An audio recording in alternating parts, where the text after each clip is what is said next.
Prezados irmãos e amigos, a liberdade é uma das maiores vitórias do ser humano e uma das maiores conquistas das pessoas de uma forma geral. Um dos maiores presidentes americanos, Abraham Lincoln, ele cunhou uma frase bastante interessante quando ele diz que a nossa defesa reside na preservação da liberdade, daquele espírito que preza a liberdade como herança de todos os homens, onde quer que eles se encontrem. Quando nós vemos esse texto de Neemias 13, de 10 a 22, nós vemos a questão da liberdade. E a pergunta que nós fazemos é como preservar a liberdade, como Neemias, este governador lá de Judá e de Benjamim, que estava naquela época sendo um grande reformador, como ele usou a questão da liberdade e fez com que houvesse uma liberdade dentro da ordem e daquilo que Deus preza mais na vida do ser humano. Quando nós lemos Neemias 13, e já estudou-se dos versos 1 a 9, agora vamos ver do verso 10 ao 22, nós vemos que Neemias 13 encerra com outras reformas sociais e religiosas aqui lideradas por esse grande servo de Deus. De acordo com as evidências da história, a cronologia nos parece bastante direta. Veja que nós estamos lá pelo ano 500, um pouco mais do ano 500 antes de Cristo. Temos ali a proclamação do Edito de Ciro em 538. Temos então em 520 o trabalho do Templo de Jerusalém, ele é recomeçado quando Zorobabel, Jesua, estão indo ali para Jerusalém com quase 50 mil pessoas. Temos em 515 o término do templo, em 458 Esdras e Neemias, Esdras, aliás, retorna para Jerusalém, e em 445 nós temos a jornada de Neemias para Jerusalém. O texto que nós já vimos de Neemias 13, de 1 a 9, nos falou sobre um sumo sacerdote chamado Eliasibe, que então colocou uma pessoa aparentada dele, um sujeito gentil, chamado Tobias, numa das câmaras onde eram guardados os dízimos que eram pertencentes aos levitas. O bom ministro anglicano Riley, ele diz que Neemias agiu como oficial público no fiel compromisso dos seus deveres. Mas os deveres de Neemias, sem dúvida, estavam sendo trabalhados na preservação da liberdade. E vamos tentar responder essa pergunta: como preservar a liberdade? A primeira lição que nós percebemos aqui é que para preservar a liberdade é preciso ser intolerante com o mal. Nos versos 10, 15 e 16, nós lemos na palavra de Deus: também soube que os quinhões dos levitas não se lhes davam, de maneira que os levitas e os cantores que faziam o serviço tinham fugido, cada um para o seu campo. Naqueles dias, diz o verso 15, vi em Judá os que pisavam lagares ao sábado e traziam trigo que carregavam sobre jumentos, como também vinho, uvas e figos e toda sorte de cargas que traziam a Jerusalém no dia de sábado. E protestei contra eles por venderem mantimentos neste dia. Também habitava em Jerusalém tírios, que traziam peixes e toda sorte de mercadorias que no sábado vendiam aos filhos de Judá e em Jerusalém. O primeiro princípio espiritual que está sendo quebrado aqui é o sustento dos servidores do templo. Deus já havia falado ao povo e a palavra de Deus já tinha sido dita então. Lemos em Deuteronômio, no capítulo 12, dos versos 17 a 19, nas tuas cidades, Deus fala ao povo, não poderás comer o dízimo de teu cereal, nem do teu vinho, nem do teu azeite, nem os primogênitos das tuas vacas, nem das tuas ovelhas, nem nenhuma das tuas ofertas votivas que houveres prometido, nem as tuas ofertas voluntárias, nem as ofertas das tuas mãos, mas o comerás perante o Senhor teu Deus, no lugar que o Senhor teu Deus escolher, tu e teu filho, e tua filha, e teu servo e tua serva, e o levita que mora na tua cidade, e perante o Senhor teu Deus te alegrarás em tudo que fizeres. E veja bem que ele diz no finalzinho ao povo: guarda-te, não desampares o levita em todos os teus dias da terra. Mas veja o que nós observamos ali no verso 10. Neemias, então, ele diz, depois de ficar ausente 12 anos, estando lá na Babilônia, ele diz: também soube que os quinhões dos levitas não se lhe davam, de maneira que os levitas e os cantores que faziam serviço tinham fugido, cada um para o seu campo. Esse texto é bastante grave aqui o que está acontecendo.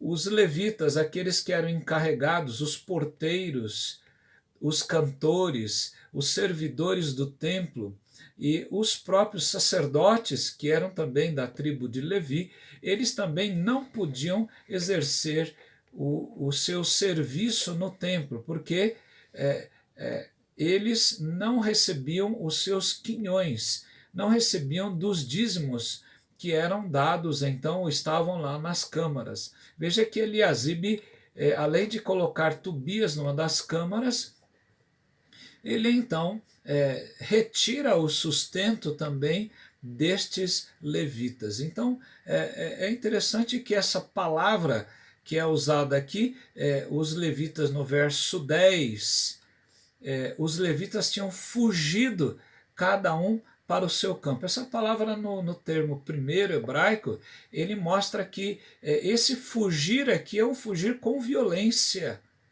Então, na verdade, quem sabe os guardas do templo, quem sabe até o próprio sumo sacerdote, na medida em que tomou em relação ao seu aparentado Tobias, fizeram com que a obra de Deus não pudesse funcionar. E esses levitas, então, com violência, fugiram cada um para a sua propriedade. Então veja que o primeiro princípio espiritual que está sendo quebrado aqui é o sustento daqueles que estavam servindo no templo. O segundo princípio espiritual é o comércio que é feito no dia do Senhor. Nos 10 mandamentos está bem explícito quando Deus fala a Moisés e lhes dá os 10 mandamentos, e em Êxodo 20, um texto muito conhecido, de 8 a 11, quando Deus diz: lembra-te do dia de sábado para o santificar. 6 dias trabalharás e farás toda a tua obra, mas ao 7º dia é o sábado do Senhor teu Deus. Não farás nenhum trabalho, nem tu, nem teu filho, nem tua filha, nem teu servo, nem tua serva, nem o teu animal, nem o forasteiro, das tuas portas para dentro. Porque em 6 dias fez o Senhor os céus e a terra, o mar e tudo o que neles há, e ao 7º dia descansou. Por isso, o Senhor abençoou o dia de sábado e o santificou. Talvez algumas pessoas perguntem: mas isso é válido ainda hoje? Eu estou aqui com o nosso manual presbiteriano, aqui nos princípios de liturgia, em que fala sobre o artigo do dia do Senhor. É o primeiro, aliás, é o primeiro artigo, né? E diz aqui então: é dever de todos os homens lembrar-se do dia do Senhor, o domingo, porque marca o primeiro dia da semana, o dia da ressurreição de nosso Senhor, e como era costume também da igreja primitiva.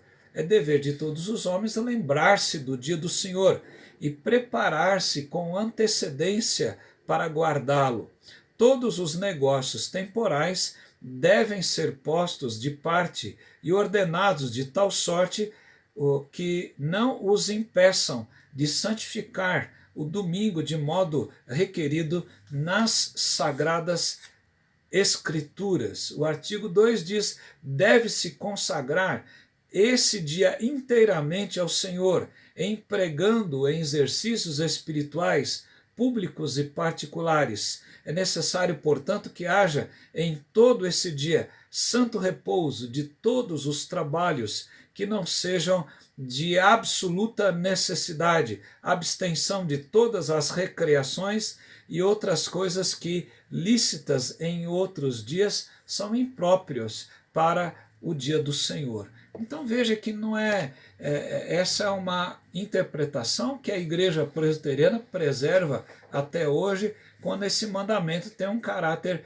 ético, tem um caráter então social também na vida do povo de Deus. Veja que no caso do povo de Deus daquela época, do tempo de Neemias, o profeta Jeremias, que já foi estudado há um tempo atrás, ele advertia o povo antes do cativeiro, Jeremias 17, 21 a 23, mas eles continuam pecando. O texto diz: assim diz o Senhor, guardai-vos por amor da vossa alma, não carregueis cargas no dia de sábado, não as introduzais nas portas de Jerusalém, não tireis cargas de vossa casa no dia de sábado, nem façais obra alguma.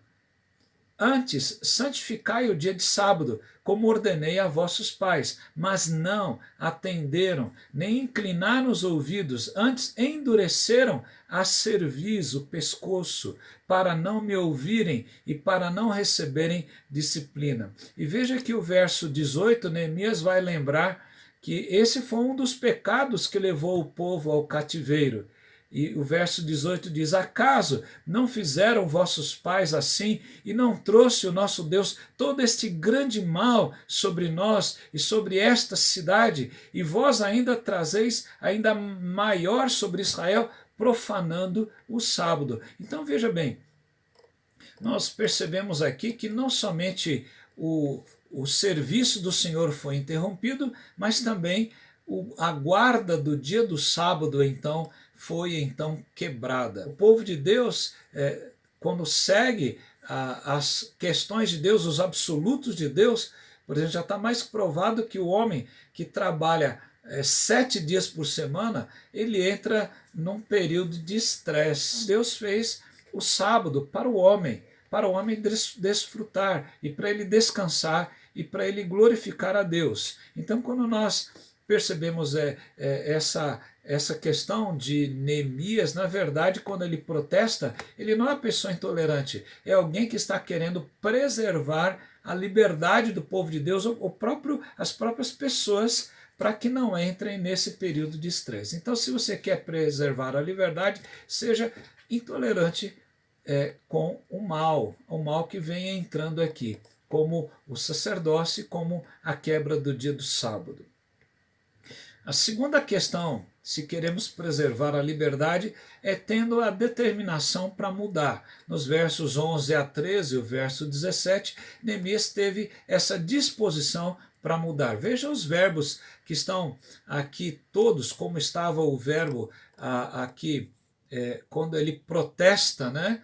No verso de número 15, né? Protestei contra eles por venderem mantimentos nesse dia. Veja que aqui ele, no verso 11, então contendi com os magistrados. Essa palavra significa que ele armou uma guerra ali contra os líderes, os juízes que estavam permitindo, que deveriam julgar nas portas da cidade, os príncipes de Israel. Eles estavam então permitindo que tal coisa acontecesse. Então ele foi a quem poderia resolver a questão. então ele contende com eles, ele vai argumentar com eles e vai mostrar que aquilo é uma quebra da palavra de Deus, da lei de Moisés, que eles não estão prezando. Então veja ali, então contendi com os magistrados e disse: por que se desamparou a casa de Deus? Por que aqueles sacerdotes tiveram que sair? Porque o sustento dele então se parou. E ele diz: olha, ajuntei os levitas e os cantores e os restituí aos seus postos. Aquilo era a lei, aquilo tinha que ser cumprido. Então, por que não estava sendo cumprido? Então ele faz com que a palavra de Deus venha a ser cumprida. No verso 12, então todo Judá trouxe os dízimos dos cereais, do vinho e do azeite aos depósitos. E assim, então, os levitas tiveram seu sustento. E aqui no verso 13 ele vai nomear os tesoureiros, os Selemias, o Zadok, o Pedaías, o Zacuro, o Matanias, né? Porque eles foram achados fiéis. Para ser tesoureiro, alguém que cuida das finanças tem que ser alguém fiel, como nós temos sempre tido nas nossas igrejas, porque foram achados fiéis e se lhes encarregou que repartissem as porções para seus irmãos. Eram também levitas, tesoureiros, homens fiéis. E o verso 17 diz: contendi com os nobres de Judá, não só com os juízes, os nobres também, aqueles que eram de uma casta real dos reis de Judá, e lhes disse: que mal é esse que fazeis profanando o dia do sábado? Então veja bem, eles estão então trabalhando, buscando o bem do povo de Deus, e é preciso que eles estejam aqui fazendo a obra de Deus. Então veja, não só nós temos que ter aqui a intolerância com o mal para preservar a liberdade, ou determinação para mudar, como Neemias fez, mas a lutar pela prática do bem. Não aquilo que nós desejamos, mas aquilo que deve ser feito. No verso 14, Neemias luta pela prática do bem. O verso 19 diz: dando já sombra às portas de Jerusalém, antes de sábado, ordenei que se fechassem e determinei que não se abrissem.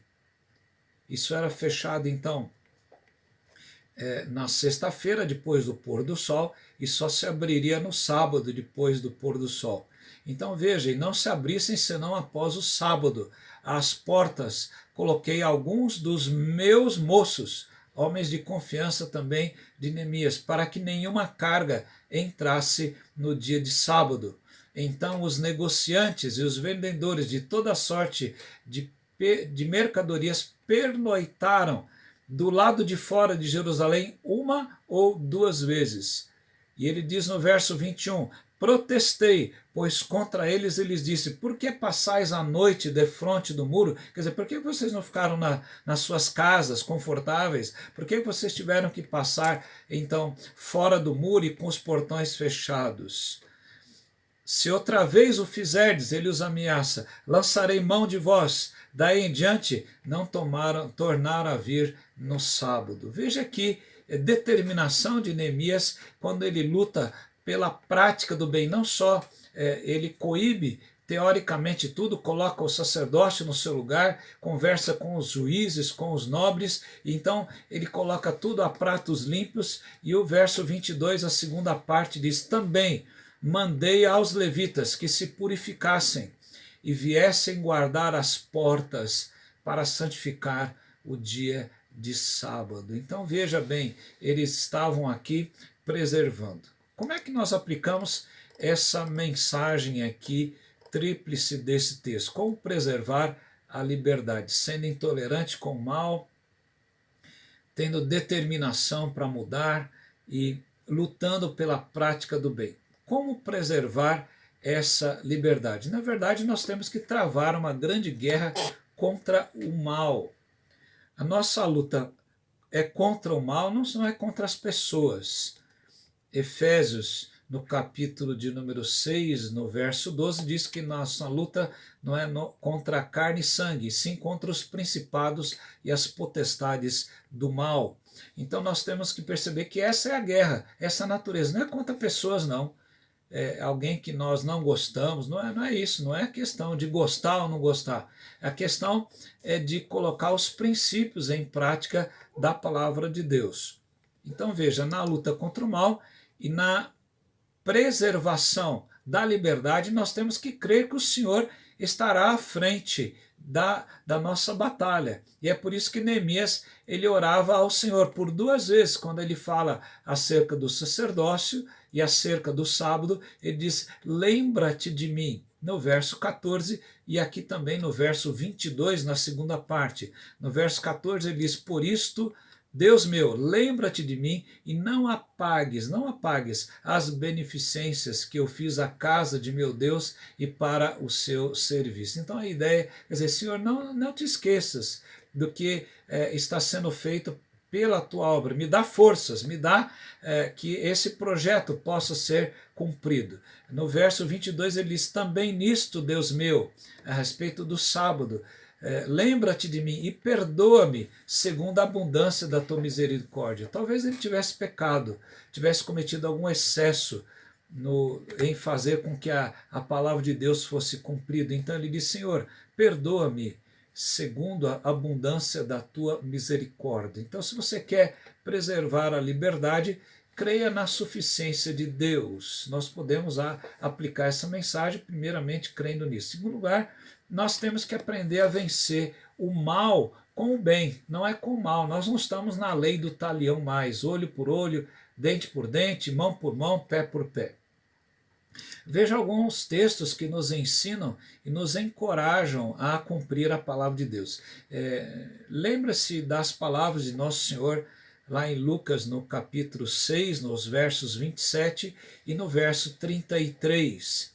Jesus então diz, digo-vos, porém, a vós outros que me ouvis, amai os vossos inimigos, fazei o bem aos que vos odeiam. E no 33 ele diz, se fizerdes o bem aos que fazem o bem, ao que vos fazem o bem, qual é a vossa recompensa? Até os pecadores fazem isso. Então, não é só fazer o bem a quem nos faz o bem, mas nós também não agirmos com maldade com aqueles que nos fazem o mal, mas reagirmos, fazermos o bem àqueles que nos fazem o mal. Paulo, ele então diz lá em Romanos 12, 21, não te deixes vencer do mal, mas vence o mal com o bem. Em Gálatas 6, 9 a 10, Paulo diz, talvez alguém esteja cansado de agir em relação ao bem, só fazendo o bem e recebe o mal como troco. Mas Paulo diz, e não nos cansemos de fazer o bem, porque ao seu tempo ceifaremos, se não desfalecermos. Por isso, enquanto tivermos oportunidade, façamos o bem a todos, mas principalmente aos da família da fé, aos nossos irmãos e irmãs queridas, aqueles que estão conosco em Jesus Cristo, aqueles que são da família de Jesus Cristo. Então, devemos fazer o bem a todos e principalmente aqueles que são crentes, aqueles que estão mais ao nosso lado. Será que nós temos preservado a liberdade dessa forma? Será que nós estamos apenas encontrando na liberdade uma luta ideológica, né? Aqueles que vão atrás de um partido, aqueles que vão atrás de uma visão econômica, atrás de uma visão social. Se nós seguirmos a palavra de Deus, nós vamos preservar a liberdade. Seja inteligente, seja uma pessoa que esteja usando a prática do bem. Evite fazer coisas aos sábados, aos domingos, o domingo cristão. Lembra-te do dia do sábado para o santificar.